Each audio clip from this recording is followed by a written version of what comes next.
This is episode 2 of Papercut for November 23rd, 2020.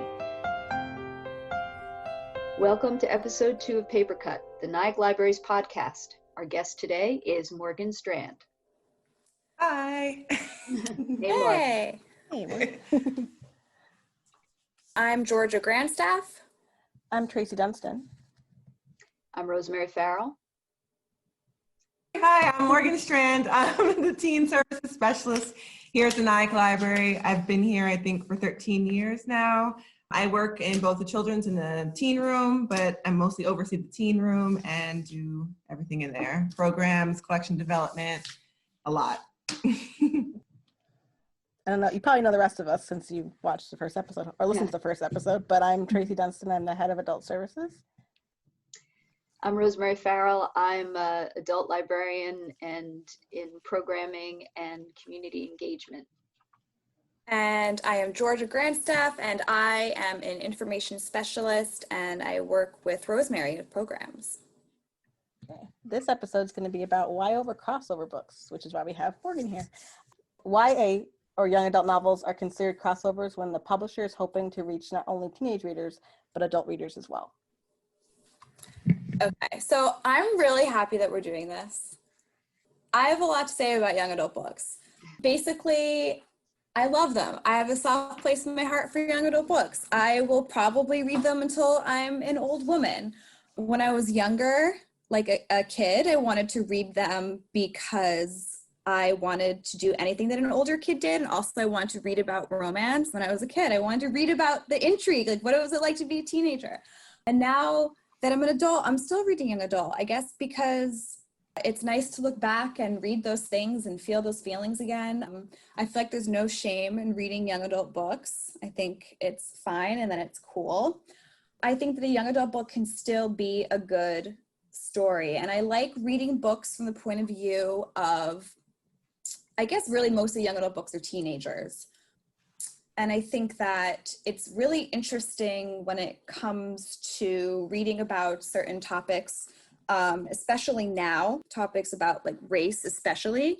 I really like reading about it from the point of view of a teenager because it's kind of about like experiencing the world for the first time and looking at things from a point of view of innocence. And I think that when you're dealing with really rough topics sometimes, I don't know, I find it helpful. I find it not to be as serious and intense sometimes as an adult novel can be, and honestly depressing. So I guess we're here to talk about our favorite crossover books. So crossover meaning it's written, you know, like you said, Tracy, with the audience in mind being possibly adults. It's really, really hard to narrow down what my favorite crossover books are. So what I'm going to do is I'm going to just list a few that I honestly think that they will appeal to adults. Two of them are actual young adult books, and one of them is an adult book that I would consider to be, you know, appealing to teens as well. So the first one I want to talk about is called The Place Between Breaths by Ann Na. It's a small to short book. It's about a 16-year-old girl named Grace who lives with her father. The book kind of goes back and forth between the present and the past, and you sort of learn about her mother, her relationship with her mother, and her mother had schizophrenia, and then one day she just disappeared. So the book is about how she lives with her dad now, who is like a headhunter for medical people who know how to deal with schizophrenia and medical research. He's like obsessed with finding a cure for schizophrenia. And Grace is a teenager, which is when I guess schizophrenia sometimes starts to present. So she kind of starts presenting the same symptoms that her mother had, and she kind of starts losing it a little bit. What I really liked about this book, and I think that it would appeal to anybody because you really get an interesting look at what it's like to live with mental illness, even if you don't know that you have it. I have read books from the point of view of people with a mental illness before, but this was honestly, I think, the most realistic and raw view I've ever read. I would highly recommend that. So that was The Place Between Breaths by Ann Na. Have you ever read Words on the Bathroom Wall or seen the movie? No. That one, I only read part of it, but I saw the movie. That one's really good too. It's about a teenage boy who he's schizophrenic and then moves to another town and then there's all, teenage romance and stuff there too, but it's really good. I felt like you really got a sense of what it was like to have schizophrenia. Yeah, I mean, that's one of those ones that it's tough to read about. It's an interesting, I can only imagine what it's like to actually have that, actually have schizophrenia, but it's really like chaotic. Yeah, that was a good one. But so what was that called? The Words on the Bathroom Wall, I think it's called. Words on the Bathroom Wall. Okay, so my next book I really want to talk about, it's called How I Paid for College, a novel of sex, theft, friendship, and musical theater. It's by an author named Mark Aceto. This is one of my favorite books of all time. It's a good book. So it's such a good book. No matter what, this could apply to so many different things. It's also one of the funniest books I have ever read. This is the one that I think everyone should read. I'll give a really quick explanation. It takes place in the 80s, so it's also kind of a fun historical thing. It's about this teenage musical theater kid, and it's about all his friends who are all the weirdest, funniest people in the world. He lives like in Wallingford, New Jersey, so he lives in like a typical like bedroom community. And he's a real like musical theater zany kid, and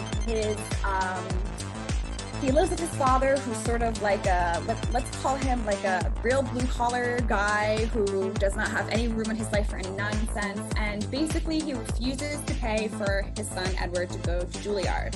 So Edward and his friends have to come up with these crazy ways to come up with the money to pay for college. They do some really inappropriate things, which is why this book kind of tends for more adults, I would say. There's some pretty graphic sexual stuff in this book. There's a lot of LGBTQ stuff in this book, but mostly it's hilarious. There's also a second book, which I would also recommend. It's very good. I couldn't even tell you what it's called, but the author, Mark Aceto. So that is really, really good one. And then the last one I want to talk about is actually an adult book. It's called Dietland by Saray Walker. I don't know if you guys have read that. It is basically about like, it explores kind of like the beauty industry and society's obsession with weight loss and beauty and looks. It's about a girl who works for a fashion magazine who really she has a lot of self-esteem issues. She's very overweight. And she kind of gets involved with this like underground terrorist group that is promoting feminism. So like, for example, they do things like kidnap convicted rapists and drop them from airplanes. Like they Whoa. Wow.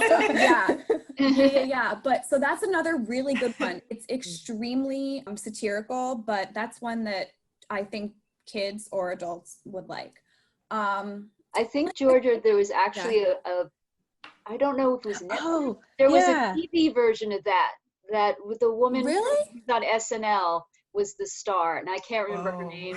It was called Dietland, I believe. I watched the first episode. It was very funny. It was like very bizarrely, like you said, satirical, but very. It sounds scary. It doesn't sound funny to me. No, it is really funny. It's a little bit intense. Because the things that women do to their bodies to be accepted in the world. But it's still perfectly appropriate for teenagers. I think that it would be great for them to read about what nonsense they're told via the media. So I could talk for hours about my favorite books. So what I'm just going to do for anyone who is listening, who actually is really interested in young adult books that might be for adults, I'm just going to say a few of my favorite authors and do with that what you will. I really like Tiffany Jackson, Libba Bray, Ruta Sepetys, Nick Stone, Joy McCullough, Sarah Dessen, of course, and Megan McCafferty. So if anybody wants to look into any of their books, I would recommend any and all of them. They're all so good. Going Bovine is amazing. Yes, Going Bovine. I actually wrote my senior thesis comparing Going Bovine with Don Quixote. That's awesome. What it is. Yeah, to anyone wondering, Going Bovine is a modern version of Don Quixote, except the main character isn't just mentally ill. He has, I think it's Jacob Creutzfeldt's disease, which is he gets mad cow, and he goes crazy, and he goes on this random adventure with a great set of characters. So if you're a Don Quixote fan, you might like it. But I see that you have Beauty Queens here, and I'm curious what you think, because I thought that book was, that actually stopped me from reading Libre because I thought it was crazy. It was nuts. oh, okay. All over the place. So it's That book, it reads like a movie, right? Yeah. It's really good. No, Beauty Queens, another satire. It's kind of like really the more young adult version of Dietland, because it's about an airplane of girls who are in a team beauty competition, and their plane crashes and they have to learn how to survive on an island. So they're all, the only talent a lot of them have is like their talent, like twirling batons or whatever. Yeah, that was a good one. I would suggest that one too. It's funny. So you didn't like Beauty Queens? No, I haven't read her since then because I was just like, I hated that book so much. You know what? Try listening to it. Yeah, I could see it being fun to listen to. It was funny to listen to. I've both read and listened. That's a tip to anybody. If you don't like a book, just start listening to the audiobook. Maybe you'll get into it. I mean, it was funny though. I will say it was funny. Yeah. So yeah, those are my suggestions. And I'm sorry if I talked a long time, but. I wanted to add on to something you were saying, but I also have a fun fact. So my fun fact is that approximately 55% of today's YA readers are adults. So which is not surprising, right? And I wanted to touch on what you were saying. I feel like YA books are about coming of age stories, and adults love reading come of age stories because we ourselves, we're still changing, we're growing. So the stories are really relatable, or they provide us with some kind of fantasy. So I like them. They're just really good YA books. I think that the Harry Potter series made it okay for adults to openly like and talk about their for children's and YA books. I feel like that was the beginning of it. And now it's just a thing and everybody just reads what they want. Before it was kind of more hush hush and whatever. I have a couple books I want to talk about too. The first one is called Anna of California, and it's by Andy Turan. I love Anne of Green Gables, the series. I've loved it since I was a kid. I still love it now. So when I found this book, and it's basically a modern version of Anne of Green Gables, and it's set in an inland empire of California, I was really excited to check it out. It follows a girl who's poor and she gets shuffled through the foster care system. She takes on this internship on a farm. She's really terrified of making mistakes on the job. She's fearful that she'll get in trouble and she'll lose the opportunity. Instead, she begins to lose herself, and she realizes that she needs to be herself and it's okay. And once she just starts to chill and be herself, everything kind of works out and turns around. I feel like it's relatable for adults, relatable for teens, and it makes teens that don't really fit in realize that they're not forgotten by the world. So it just has a soft place in my heart. I really like it. Another one that I really like is The Hate You Give by Angie Thomas. I feel like that's really relatable to, again, what's going on today in this world. It's relatable to adults and to teens. It deals with a teenage girl who has to deal with racism, police brutality, and also deals with activism. She witnesses her really good friend killed by the hands of police. And from there, it just goes into a lot of race issues. She goes to an all-white private school, and just how does she deal with those friends and then her friends in her neighborhood, and she becomes a big activist. And like I said, I just feel like it's really relatable and it's an easy read. It also got made into a movie. So, there's lots of ways to enjoy that one. Another one that deals with racism is Stamped. I feel like everybody's been talking about Stamped lately. It's called Stamped: Racism, Anti-Racism, and You. And the version I'm talking about is the one called a remix of the National Book Award winning Stamped from the Beginning. And this version is by Jason Reynolds and Ibram Kendi. The original version, Stamped from the Beginning, is by Ibram Kendi.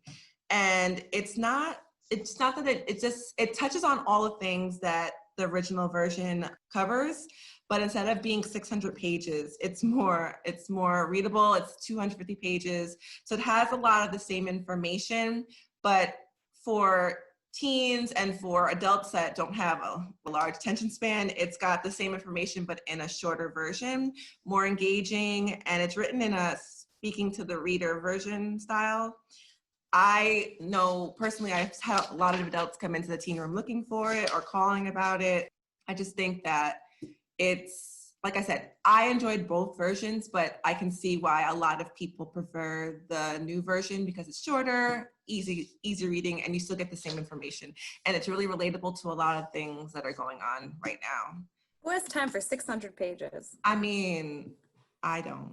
I did it, but but also, like, and again, like we're talking about audiobooks, I really liked the audiobook versions of Stamps. I mean, I like anything Jason Reynolds says, but I just thought this was I'm glad they did it in a shorter YA version because there's a lot of information that teens need. And like, they're not going to read that 600-page version of it, you know? Another book that I really liked was called The Bellwether Rhapsody by Kate Rakula. And this one's a murder mystery that follows a statewide music festival where hundreds of students have gathered at a hotel where an infamous murder-suicide took place 15 years prior. And when one of the musicians happens to go missing from the same room where the murder took place, like this whole search goes on and it's just crazy. I really, really like it. So yeah. I loved that book. That was a good book. Yeah. I read it a long time ago, but I remember I really liked that you did not, I forget the story. I know it's a murder mystery, but you did not find out who did it until the end. Like they did a really the very end. There's multiple points of view, multiple characters. That was a good one. Also, that one's good because there's characters that are teens and there are characters that are adults. Right? Yeah. Oh, cool. Yeah, and like I said, it's got the music festival. It's got like relatable things, right? And that's, again, the thing that grabs people into YA. It's like all these things that are realistic and like could really happen. And yeah, I've really liked that book. It should be made into a movie. I liked it. Morgan, do you remember when we met Jason Reynolds? I do remember. Yes, I remember when we met Jason Reynolds. Do you remember? I remember. To anyone who is listening, this is off topic, but Jason Reynolds is an extremely eloquent, handsome man. Very nice, great to talk to, a great YA author. He's pretty prolific. He's written a lot of stuff, like anything by him is good, but yeah, he was a nice guy. And yes, we had the opportunity to meet Jason Reynolds. Georgia was a lot more talkative than I was. I really couldn't get out many words. I tried, just kind of handed him my book and did my best. Yes, I remember that day. Any more, Morgan?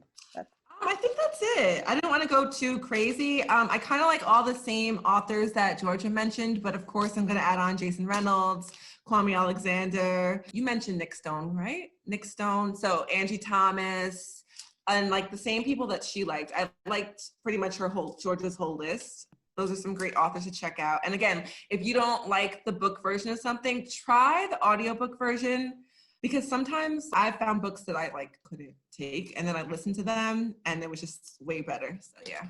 I have a couple too. I want to recommend this website called Forever Young Adult. It was started in 2009 and it's a community for, like, it has a mix. There's book clubs. They also review TV shows. Like they go back to like Buffy and all big YA TV shows. They have drinking games, slumber parties. It's geared towards people who are like 18 to 30. But yeah, it's a fun website. I really like it a lot. I like that website. The first book I want to recommend was Just One Day and Just One Year. It's by Gail Forman. It's about this girl who goes, after summer high school graduation, she goes abroad and she meets this guy. And it takes that one day and of both her and the guy and what happens. And then the sequel to it, Just One Year, it's mostly in William's point of view because it's about William and Allison. And it takes his point of view and it just talks about what led him up to that one day. I thought it was good for a trip abroad. I read it when I was on the plane. It's really fast. It's really relatable for both, I think, kids and adults. And the main character is really interesting and relatable. And the love story is kind of fun too. I also like Fangirl by Rainbow Rowell. I think I'm saying her name right. It's about twins and I'm a twin, so I thought that was fun.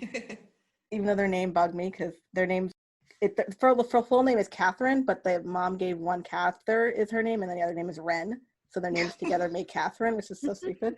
But the mom's awful in that, so it makes sense.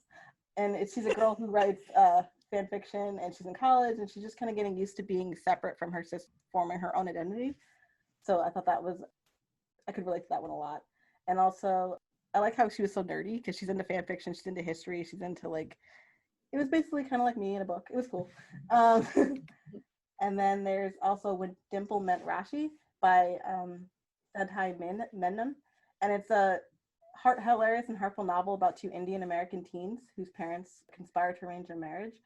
I thought it was cool because it kind of, not the typical, I feel like, YA narrator, because she's kind of into STEM and she's more analytical. A guy is kind of like, it reminds me of like Hunger Games flips the characters, where the guy's a little bit more stereotypically female and the girl's more, so it's kind of like that. I thought that was good. And then also there's Conversion by Catherine Howe. I think I mentioned her in the last episode, but she did a YA crossover book it's inspired by true events, and it's set in the 17th century, and it takes Salem witch trials and puts it in the modern day. It was a cool mystery, and it's kind of, the ending I will say lets you down a little bit, but it was hard to put down, and I found myself wanting to get to the end to figure out why they were starting to freak out.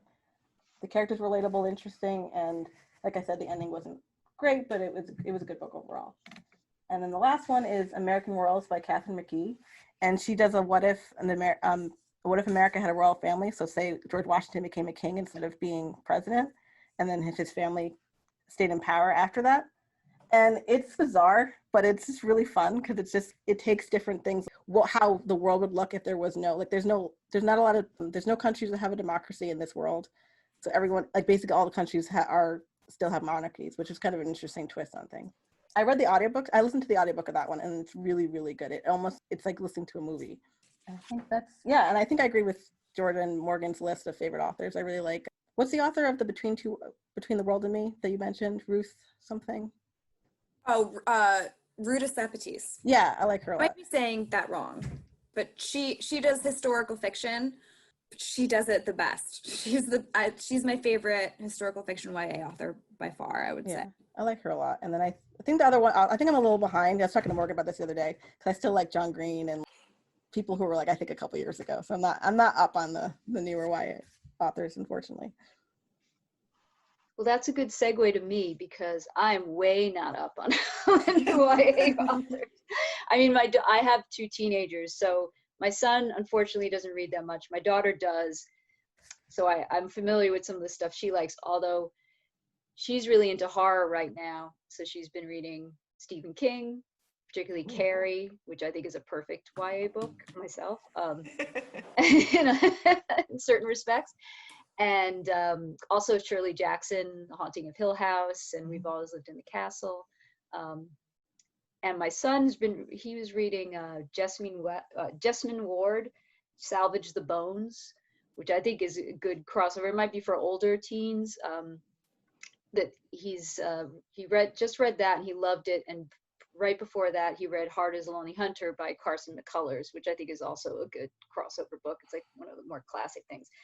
But I do have some books, and they're all books that you would generally find in the adult section of a library, as opposed to in the teen room that adults are taking out. These are adult books, quote unquote, that teens are taking out. Like last year, I think it was last year, or early this year, there was a novel called Dominicana by Angie Cruz. That was good. Which is really good.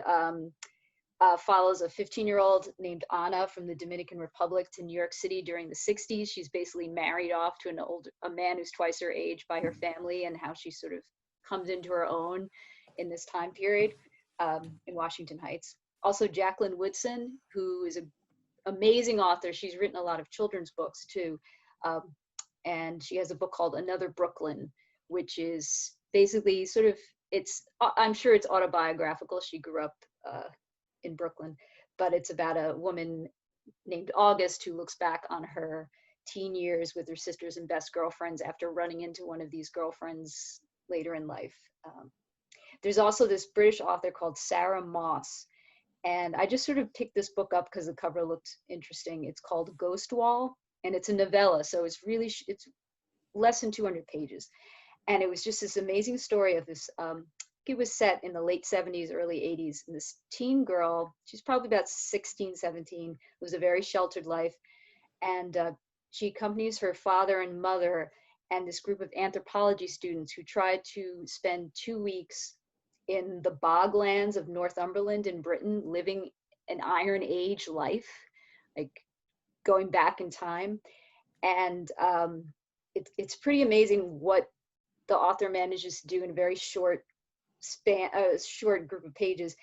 It sort of grapples with like ideas of racial purity and white supremacy, class, misogyny, and asks the question like exactly how far modern humans, we think we're so civilized, have come from their ancestors and the way they treat each other. And that one you could probably read in an afternoon. It was really cool. I thought it would make a great movie. There's an author named Megan Abbott who writes a lot of thriller suspense novels. And she has one called The Fever, which came out a few years ago. And it's sort of based on a real incident that happened in upstate New York, where all of a sudden this group of young women, high school students in one town, one smallish kind of town, rural town, started developing like having seizures and not being able to get out of bed and sort of becoming. That was at my high school, I think. Oh my gosh. But she wrote a book, like a fictional version of this that takes place in upstate New York. I think she's from New York. And all her books are really good, but that one in particular stood out for me. Then there was a book called, a novel, Where'd You Go, Bernadette, which was made into a movie by Maria Semple, which I think is great for teenagers to read as well as adults. It's a lot of fun. I gave it to some of my nieces for Christmas one year. And also like there's a lot of classics, I think, that if you're in the mood for, are good YA crossover books. Like I think Jane Austen's novels are all approachable for teenagers once you get past like, the language a little bit. Once you're into the stories are timeless. And you could tell part of the reason they have that appeal is the films that have been made from those books. Like there was one about based on Emma that just came out recently that was definitely trying to appeal to teenagers. And then of course Clueless, which is a great teen movie, or movie in general, that's based on Emma as well. So that's what I have. Oh, I didn't know that it was based on Emma. It is. Interesting. I should have known that. Yeah. Anybody have anything else to add, or do you want to get into the questions from Morgan? Oh boy. You ready, Morgan? Ready. Let's do this. Tough. Right. So what are teens requesting in the Nyack Teen Room lately? Or I guess maybe before all this pandemic stuff. So they were requesting a lot of different things. I would say a lot of kids are requesting novels in verse, graphic novel adaptions of books, which Long Way Down, Jason Reynolds, they just made a graphic novel version of that, and that's been like very popular. A lot of realistic fiction requests and manga. Those are like the big ones. Do you read young adult books more than adult books? Definitely.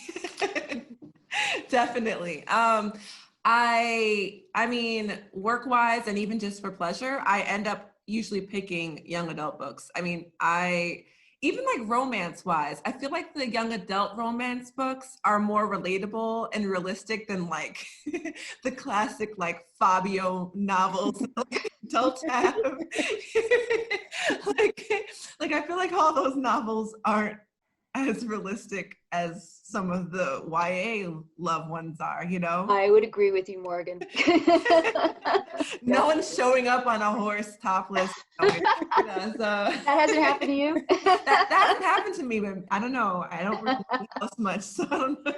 But yeah, I typically, I like to read a lot of everything, but I end up usually reading YA, and I usually go for romance, but or fantasy, but I'm trying to branch out and make myself read everything. And it's been kind of great because I'm finding that I like a lot of different kinds of books than I thought I did, So, yeah.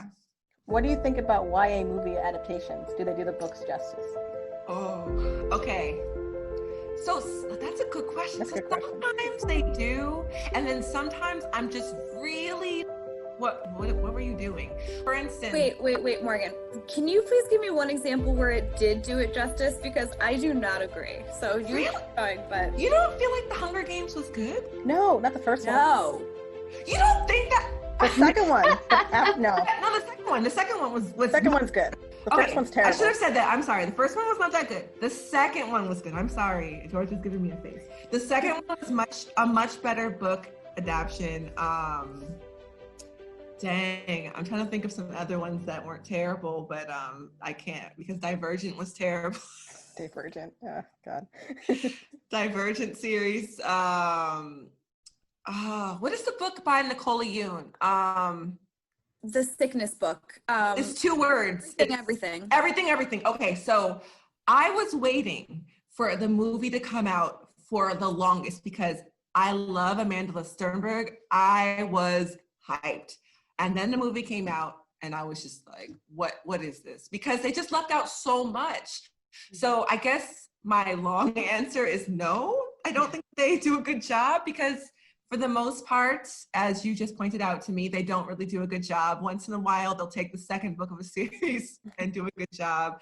But overall, I can't think of one that I was like, this is... Well, Harry Potter.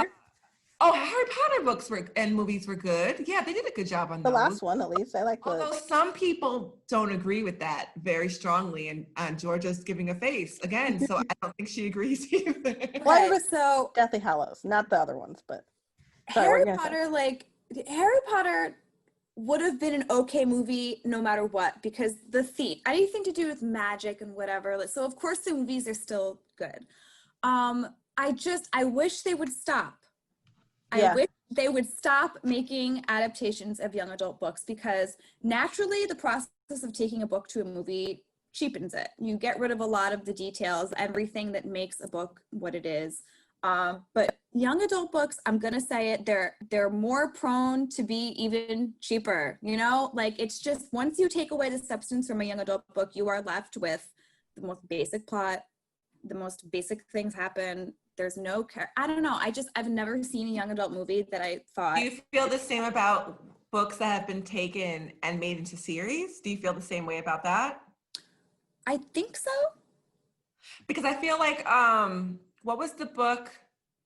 13 Reasons Why? Oh yeah, that was good. That Georgia. But people have said that that's a good adaptation of that book, you know? I hated I thought she was like really, I didn't like the character at all in 13 Reasons Why, and then I ended up having a lot of sympathy for her based on the TV show. Oh, okay. So maybe I would like the show. In the book for anyone who's listening deals with really serious issues, and I think I like that aspect of it. But I felt like the character, I don't know, the author didn't do a great job of making you really love that character. So it made it hard to hold on to as an adult reader, honestly. I really did, you know, but the TV show is very popular, so they must have done something right there. I think that's what I was looking for in Divergent movies because I felt that the books themselves felt kind of like blah. So I was hoping that the movies, and again, I love that character. I love the actress that was cast to play the main character. But the movies were kind of, you couldn't really do much with it because they weren't that good. I don't agree with Hunger Games, so I like those movies. I'm sorry. The second one is the best, but yes. I still watch them. I like them a lot. Too. It's just that the first book has so much like backstory to all the characters, and I feel like the movie really, scene in the cave is like 2 seconds long, and there's so much that you get there. Which one? You know in Hunger Games when they're in the cave and he gets cut in the leg, and in the movie it's like a scratch? Yeah, yes. And speaking of Hunger Games, they have a prequel out now. It's The Ballad of Songbirds and Snakes. If you read the Hunger Games books, it's about President Snow, and it's about his life. Georgia, you can. I didn't read it. It's about I won't give you everything then. It's about his life as a teenager and like kind of like what led to him becoming President Snow, what led to him becoming the person, the jerk that he was, all these things that led to that, him becoming the president, him becoming how he was. And I hope they make that into a movie because it was a really good book. Do you find out why his mouth is always bleeding? Oh my! You find that out in the movies. Yeah, you do. yeah, I mean, I don't know. Okay, all right. Sorry, take me out of this conversation. You find that out in the movies. I thought I knew, but I don't know. Okay. I mean, I can say it, but It's okay. I'll Google it. I'll Google it. okay. Rosemary, what's your favorite book when you were a teenager? Oh God, that's so long ago. If you don't know, it's okay. I was just curious. I don't know. I mean, I read a lot. I was a big, especially when I was a teenager, I was a big science fiction fantasy. So I read, started with The Hobbit and Lord of the Rings. My favorite thing was like to find really fat books, like a whole series of books, and just gorge on them. That was sort of my thing when I was a teenager. I read tons of stuff like that. And then I would also go on these, like, I'd pick an author and sort of try to read everything, and I'd make lists. I had a lot of lists of books that I read. I wish I still had them, because obviously I can't remember off the top of my head. But yeah, science fiction, fantasy, definitely. I have to say, I was thinking about, when talking about movies, I almost am always disappointed. If it's a book that I really love or like, even, the movie is almost pretty much always disappointing, because you have this world in your head and you have your own idea of what everyone looks like and how they sound. And sometimes at least the movie can sort of stand on its own and be entertaining as a movie, but I'm always sort of let down. The one teen movie I remember seeing not too long ago, and I saw the movie before I read the book, so that sort of changes things. The Perks of Being a Wallflower. Oh yeah, that was good. I thought the movie was really well done. That was good. That was good. And I like the actors that were in it. I thought they did a good job. See, that was a good one. Okay, there we go. It's Georgia making a face. No, I agree. That was a good one. That was. I forgot about that one. I think it just takes a lot of time. Like Georgia was saying, like there's so much in the book, so like you just want to make sure that you get all that in the movie, and sometimes you just don't. It's almost impossible. Movies are always pared down versions. That's why like the series has more possibilities, I think, because you can actually spend time with the characters. But I mean, this isn't YA, but I mean, kind of crossover, because teens read this and watch the show, Game of Thrones. Oh yeah. In that case, I prefer the show over the movies, because there is so much in the books. Like there's just so much description, and I tried reading them and then I listened to them and I just felt like I had to take breaks, because it's like the descriptions of like everybody. First of all, they look completely different in my head from the descriptions in the book than they do on the show, but I'm glad they look the way they do on the show, because they were scary looking, going by the descriptions. But Game of Thrones, I feel like it was done well as far as books to TV series, whatever. And like, again, I guess with a series, you have more room to grow, and there's like more time than like a movie. So you can develop more and follow more by the books. And like, for the most part, I think they followed the books until they got ahead of the books and he was still writing the last one. Mm-hmm. Yeah. That's a good one too. That series is, if Game of Thrones had not the TV series, but if the books had been out when I was a teenager, that's exactly the kind of thing I would have been completely obsessed with. So. They were great. It took me some time to get through them, but I definitely enjoyed the books. They are long, and each one gets longer than the last one. They just get longer and longer. So the last question for you is, anything you'd like us to know about the Teen Room or upcoming programs? In the Teen Room, I guess, well, we miss you guys. We miss everyone coming to the Teen Room. You can make an appointment to come in.